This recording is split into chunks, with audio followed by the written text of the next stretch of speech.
All right, let's talk about the Atlanta Cup race. First and foremost, hopefully you guys had a good day on the truck and Xfinity doubleheader. Two kind of very different races. At least the truck race, we got a little bit of two wide racing, some passing, some accidents. But man, that Xfinity race was kind of brutal. It was just single file running around until the very end, and then everyone kind of ran out of fuel and everything kind of went crazy. So be interesting to see how this Cup race plays out. And I just wanted to say thanks again for helping us out, growing the channel, liking, commenting, sharing, retweeting our content, subscribing. We're continuing to grow the subscriber count. We're getting closer and closer to, I think, 2,000 maybe on X, which is pretty cool. And we actually started to getting, a couple tips this week too. So thank you guys a lot for helping us out there. It really does mean a lot to us. So, um, when we get to Atlanta, one thing we have to keep in mind is it's a 1.5 mile super speedway race. So they've repaved this track. We've been running this now since 2022. So there have been, multiple races here now. We kind of have relatively an idea of what we want to do.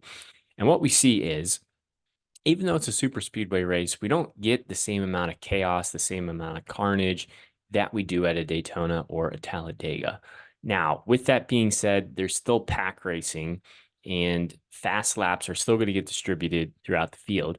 The main difference between this style track and the Daytona and Talladegas is we really see lap leaders dominate and take over this race. At Daytona and Talladega, usually they're 2, 3 wide. When you get here, it's really only 2 wide. If you're going 3 wide, you're basically asking for an accident. And depending on how the cars are running and what the strategies are, often we see single file, quite some time. Jesse Love led pretty much the entire Xfinity race and then ran out of gas at the end. So place differential is still our main focus, but especially for tournaments, I think you still want to attack and try to get at least one, if not two, lap leaders into your line. Because most likely those lap leaders are going to get you dominator points, and they're probably going to score well too. So they're going to help you on the finishing, point side of things as well.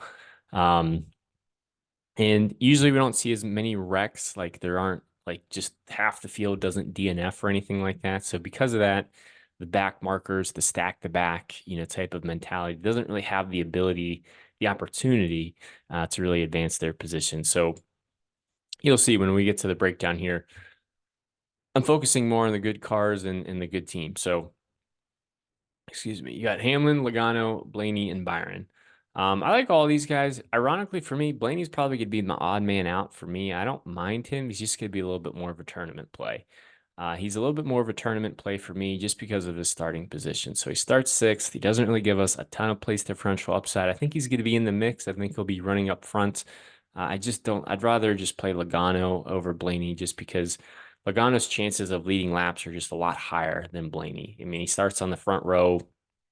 He's going to have great track position. Depending on what lane McDowell picks, Logano, might struggle potentially on the bottom lane, but he could maybe get pushed to the front and clear himself, like we saw Jesse Love clear AJ Allmendinger. And even if it's 2 wide racing, like, they have the ability to stay up front. So I like Logano as a potential lap leader today, someone that can win this race, someone that can lead you a lot of laps, someone that can finish well.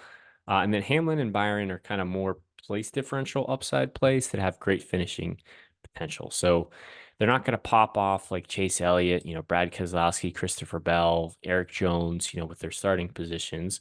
But they start far enough back. They still give us some place differential upside.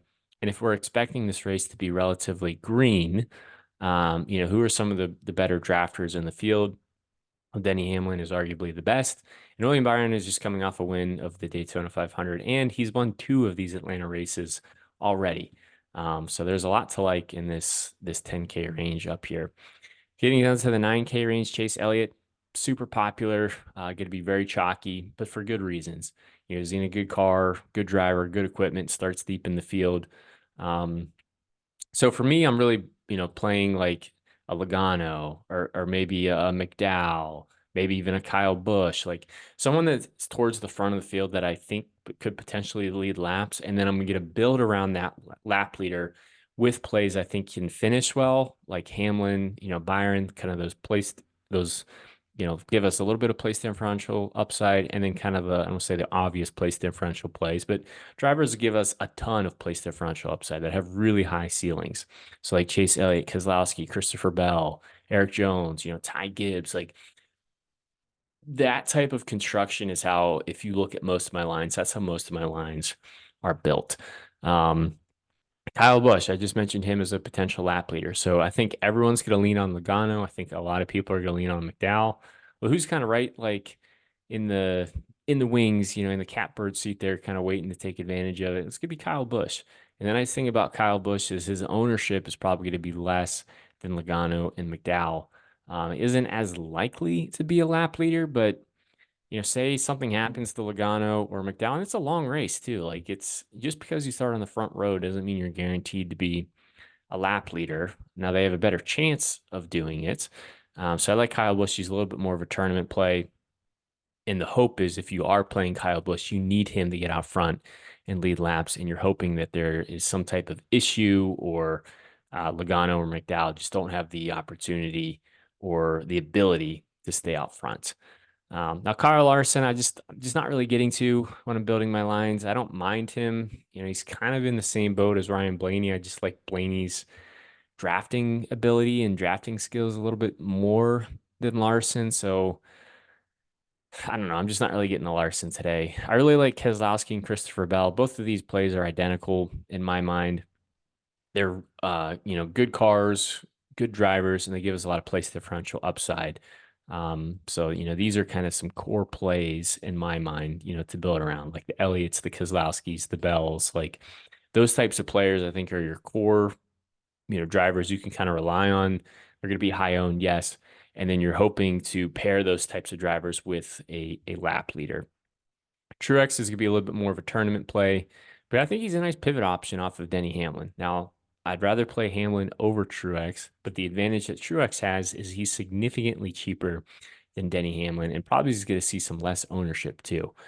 So he's a nice pivot option there. I don't mind Bubba Wallace either. He kind of starts in the middle of the pack. Not going to be as popular as, some of the obvious, more obvious place differential play. So he could potentially get overlooked a little bit. So I think he's a nice pivot option too. Um, I'm going to lean on Ross Chastain a little bit more on this range than Wallace. Chastain was so close to winning, or potentially winning, I should say, the Daytona 500. Had that great move right at coming to the white flag there, and then based off of when the caution lights came on, Bowman just missed out on that 500 win, and we saw the win go to Byron. So I like Chastain, not necessarily because what he did, last week in the 500, but more or less like where he's priced and where his starting position is. Like that's kind of more of why I'm interested in Chastain. I think Tyler Reddick is the same exact play as Bubba Wallace. Both of them kind of start in the middle of the pack. Both give you some place differential upside, but not as much place differential upside as some others. So they're probably going to see a little bit less ownership. So I think Wallace and Reddick make for great tournament options today. Busher, unfortunately, is just another driver I'm just not getting to. He's kind of in the same boat as Larson for me. It's just, I don't, he could potentially be a lap leader, but I'd rather take my chances on Logano, Bush and McDowell, than Larson and Blaney and Busher. So I can't play everybody. I'm just going to be probably under the field maybe on Busher, because if he doesn't lead laps, like it's going to be tough for him to score well with starting seventh. You still, even though we don't necessarily get a lot of wrecks at these races, or I'm projecting we're not going to get a ton of wrecks, like the place differential plays are still the plays that score really well and still the plays you want to really focus on. Bowman, I think, is similar to Reddick and Wallace. Probably not going to see a ton of ownership, probably a little bit more of a tournament play, but still starts in the middle of the pack and still gives you some place differential upside. Eric Jones is going to be extremely, extremely popular. He starts DFL. He almost crashed in his qualifying run, but was able to save it. Because of that, he basically just gave up on the lap. That's why his lap was so slow. But it's a lot better than going to a backup car, right? So we'll take it. Going to be popular in cash games. I don't mind him for tournaments for his price tag either. Just know he's going to be high owned. I like Ty Gibbs. A JGR car for $7,800 starting 25th. There's a lot to like there. Now, McDowell is interesting because he is significantly cheaper than Logano. So, lineup construction wise, that gives you a lot of flexibility, a lot more money to work with to build around some place differential plays. Um, you know, it's tough. Like we saw McDowell on the front row for the 500, and we got him on the front row for this Atlanta race.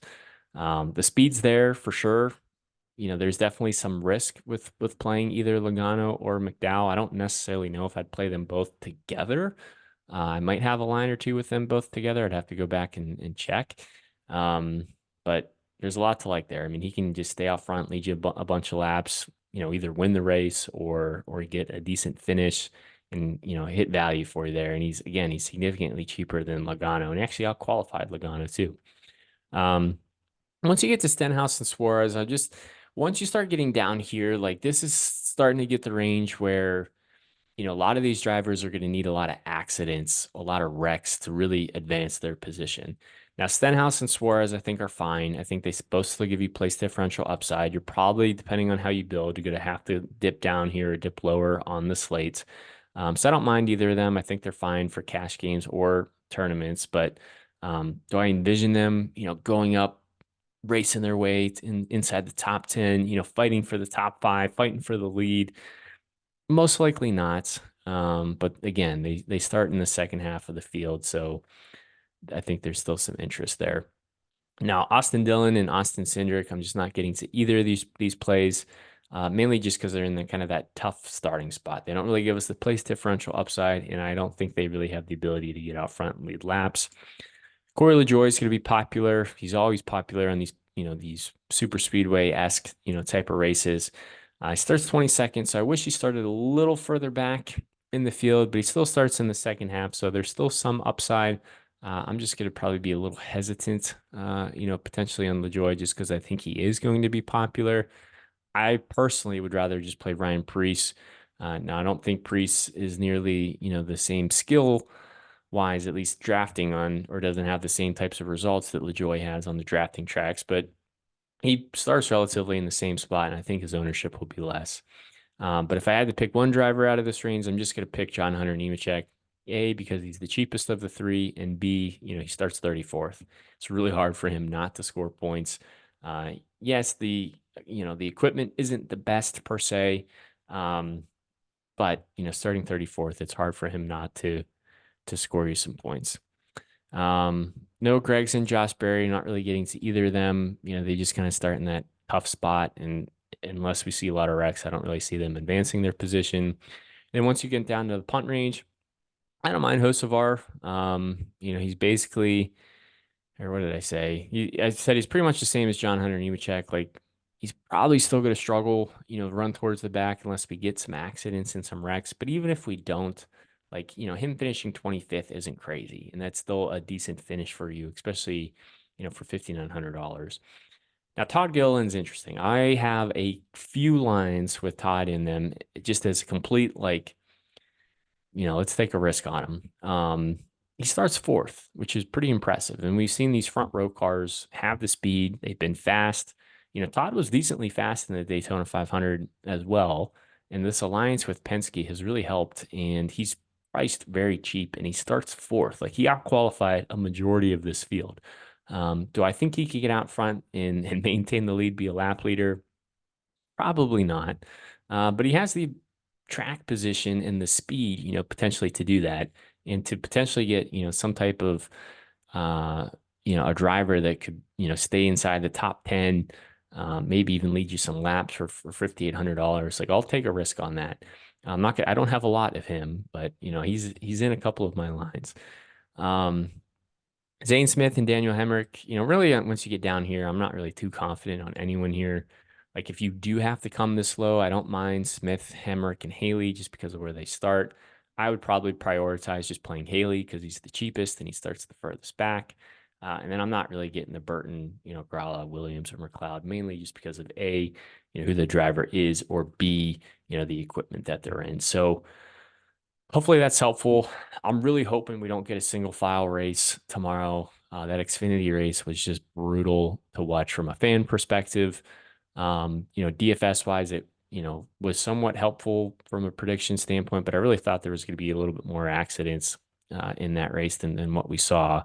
So I'm going to attack this slate again, really just focusing on place differential upside and then trying to nail who I think the main lap leader is going to be. So most of my lines have one, maybe two drivers inside the top 10, and then most of the other drivers, kind of in the teens, the 20s, and then some of the obvious, place differential plays in the very back in the 30s. So that's going to do it for the Atlanta weekend. Looking forward to next weekend, kind of getting back to a normal, racetrack with practice, data, a whole lot of stuff to dive into. So really looking forward to that. But thank you guys again. Best of luck on the slate, and yeah, catch you on the next one.